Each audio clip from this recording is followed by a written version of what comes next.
കാക്കിക്കുള്ളിലെ കർഷകൻ വിളയിച്ചത് കൂറ്റൻ കാച്ചിൽ.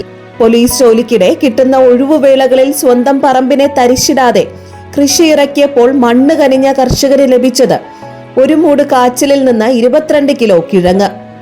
പ്രാവച്ചമ്പലം മൂക്കുന്നിമല മലയിൽ ഹൌസിൽ തിരുവനന്തപുരം AR ക്യാമ്പിലെ ASI ഷഹീദ് മുഹമ്മദിന്റെ കൃഷിയിടത്തിലാണ് കൂറ്റൻ കാച്ചിൽ വിളവെടുത്തത്. പിതാവ് സ്വാതന്ത്ര്യ സമര സേനാനിയും കർഷകരുമായിരുന്ന മുഹമ്മദ് ഷരീഫ് മൂക്കുന്നിമലയിൽ സ്വന്തമാക്കിയ 3.5 ഏക്കർ ഭൂമിയിലാണ് ഷാഹിദിന്റെ കൃഷി. ജോലിക്കിടയിലെ ഒഴിവുവേളകളിൽ മക്കൾ ആഷിഖ്, അർഷിദ്, ആദം എന്നിവരടങ്ങുന്ന സംഘം കൃഷിയിടത്തിലാവും. എന്നാലും കാര്യമായ കൃഷിയില്ലെന്നാണ് ഷാഹിദ് പറയുന്നത്. ഭാര്യ ഹനീഫയ്ക്ക് വീട്ടുമുറ്റത്തെ പുഷ്പകൃഷിയിലാണ് കമ്പം. പഴയ പോലെ കാർഷിക ജോലികൾക്ക് ആളെ കിട്ടാനില്ല. പിന്നെ കുരങ്ങനും കാട്ടുപന്നിയും ഒന്നും വിളവെടുക്കാൻ അവശേഷിപ്പിക്കില്ല. മിശ്ര കൃഷി പിന്തുടരുന്ന ഷാഹിദിന്റെ പുരയിടത്തിൽ കുരുമുളക്, കൊക്കോ, ജാതി, റബ്ബർ തുടങ്ങിയവയാണ് പ്രധാന കൃഷി. മൃഗശല്യം കാരണം വാഴയും തെങ്ങും മരച്ചീനിയും വാഴില്ല.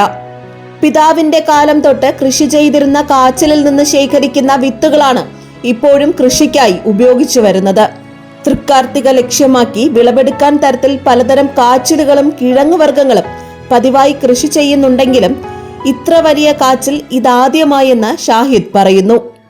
ഞാൻ കൊച്ചിലെ ചെറുപ്പത്തിലെ മുതൽ തന്നെ എൻ്റെ വാപ്പ ഒരു കൃഷിക്കാരനായിരുന്നു.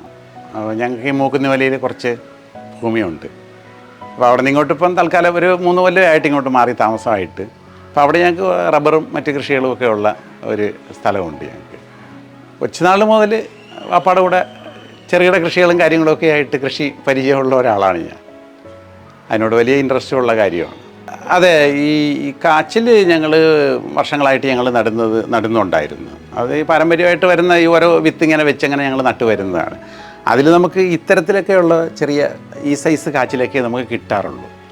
അത് കാലങ്ങളായിട്ട് ഞങ്ങൾ ഈ കാർത്തിക സമയമാകുമ്പോഴത്തേക്ക് ഈ കാച്ചിൽ വെട്ടിയെടുക്കുകയും അതിൻ്റെ ഒരു കൃത്യമായ വിളവെടുപ്പ് നടത്തിക്കൊണ്ടിരുന്നതാണ്. പക്ഷേ ഇത്തവണ ഇത് എനിക്ക് എൻ്റെ ജീവിതത്തിൽ ആദ്യമായിട്ടാണ് ഇത്രയും വലിയൊരു കാച്ചിൽ എനിക്ക് ലഭിക്കുന്നത്.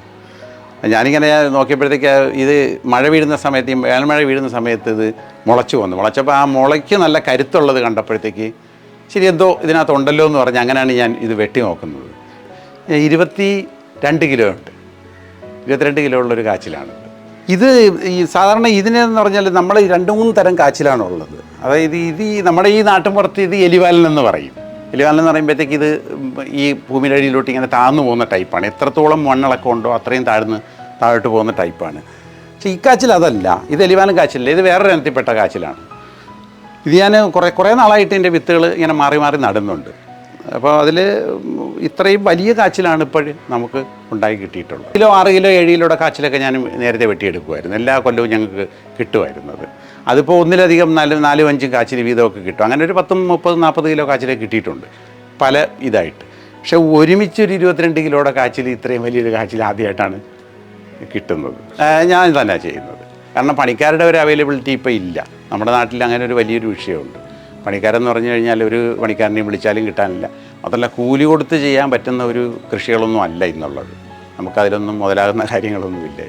സ്വന്തമായിട്ട് കഴിയുന്നതൊക്കെ ചെയ്യും എന്നുള്ളതായിരുന്നു. വീട്ടിൽ നിൽക്കാറില്ല അദ്ദേഹം.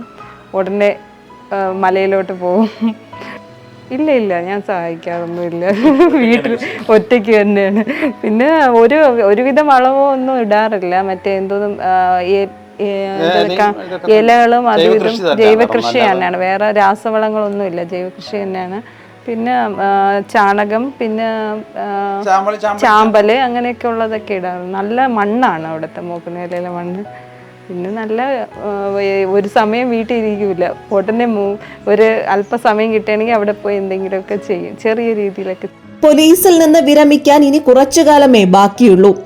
തുടർന്ന് പൂർണ്ണമായും മണ്ണിലേക്കും കൃഷിയിലേക്കും ഇറങ്ങണമെന്നാണ് തീരുമാനമെന്നും ഷാഹിദ്. GTV news, Balaramapuram.